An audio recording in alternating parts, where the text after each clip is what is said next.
class. How are you? Everything is fine. Mr. Diouf, your English facilitator.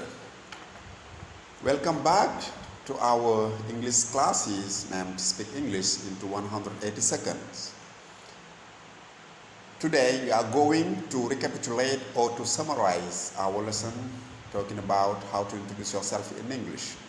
Salaamaaleykum dal leen ak jàmm sunu njàngaleem anglais bu ñu tuddee làkk anglais ci ay simili yu néew. Tey dañuy ñëw pour tënk li nga xam ne moom lañ doon jàngale keroog mooy nan la ñuy waxee nit ñi yaay kan ci anglais. Introducing yourself in English needs several points that you should use in order to tell people who you are, where you live, how old are you, what is your hobbies, what is your occupation. Donc tey booy présenté wu ci anglais dafa bëri ay points yoo xam ne da nga ko mën a jëfandikoo pour wax nit ñi yow yaay kan.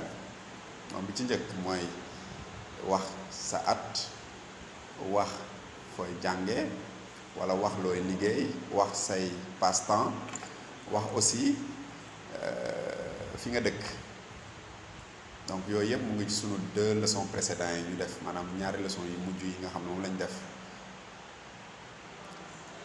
Somehow introducing yourself in English needs a certain flexibility due to the context in which you are. Donc bu ko defee tey booy présenté wu ci anglais dafa am une certaine flexibilité.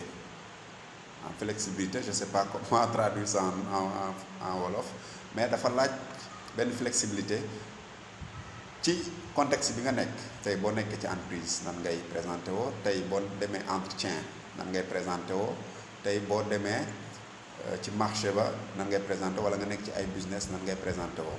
In this video we are going to present to you an introduction of a great leader named John Young. Donc ci vidéo bi nañ leen dugalal benn présentation bu am solo bu John Young, un grand leader bu ñëpp xam def. Comme ça ku nekk dina mën a adopté wu ci loolu pour mën a présenter. My name is John Young. I am originally from Kaolack, Senegal. Kaolack is a city 3 hours away from Dakar. Dakar is the capital of my home country.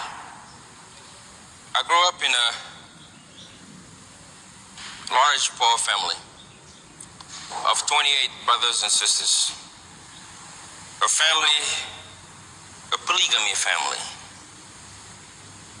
And growing up through that family, very early on, I looked at my mother every morning and saw